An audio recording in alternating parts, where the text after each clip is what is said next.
खैर, औरत रवि और नंदिनी की शादी को 10 साल हो चुके थे। दोनों के बीच प्यार भी था, समझ भी थी, लेकिन जैसे जैसे जिंदगी की व्यस्तताएं बढ़ीं, उनके रिश्ते में एक ठहराव सा आ गया। रवि एक मल्टीनेशनल कंपनी में मैनेजर था और नंदिनी एक स्कूल में टीचर।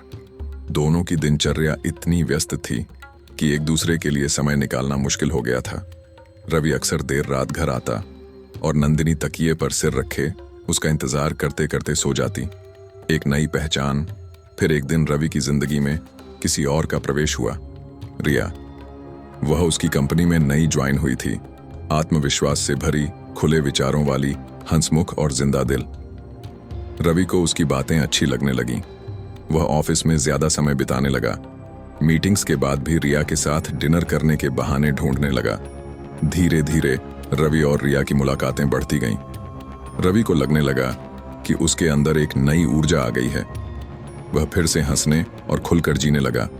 लेकिन इन सब के बीच वह भूल गया कि घर पर कोई उसका इंतजार कर रहा था।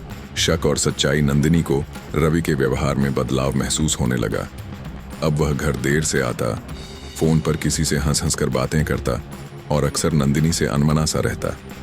एक रात जब रवि बाथरूम में था, नंदिनी ने उसकी मोबाइल स्क्रीन पर एक मैसेज देखा।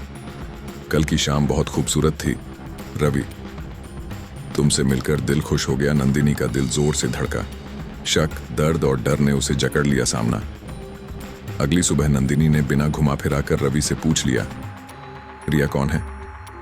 रवि के चेहरे पर हवाइयां उड़ गईं। वह कुछ पल चुप रहा, फिर बोला, एक दोस्त बस। लेकिन नंदिनी की आंखों में सवाल था। एक दोस्त? या उससे ज्यादा? रवि ने सिर झुका लिया। मैं नहीं जानता नंदिनी, मुझे उसके साथ वक्त बिताना अच्छा लगता है। ऐसा लगता है कि मैं फिर से जिंदगी जी रहा हूं। नंदिनी की आंखों में आंसू आ गए। और मैं? क्या मैंने तुम्हें कभी जिंदगी जीने का मौका नहीं दिया? रवि के पास कोई जवाब नहीं था। एक नया फैसला। रवि ने उस रात बहुत सोचा। उसने देखा कि रिया के साथ बिताया वक्त बस एक नई ताजगी थी, लेकिन नंदिनी के साथ उसके 10 सालों का रिश्ता था। विश्वास, प्यार और साथ निभाने का वादा। अगली सुबह उसने नंदिनी का हाथ थामा और कहा, मुझे माफ कर दो, मैं बहक गया था।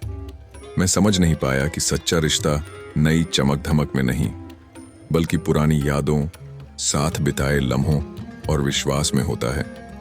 नंदिनी ने कोई जवाब नहीं दिया, लेकिन उसके चेहरे पर एक हल्की मुस्कान थी। कभी कभी रिश्तों को संभालने के लिए सिर्फ एहसास की जरूरत होती है, और रवि को एहसास हो चुका था।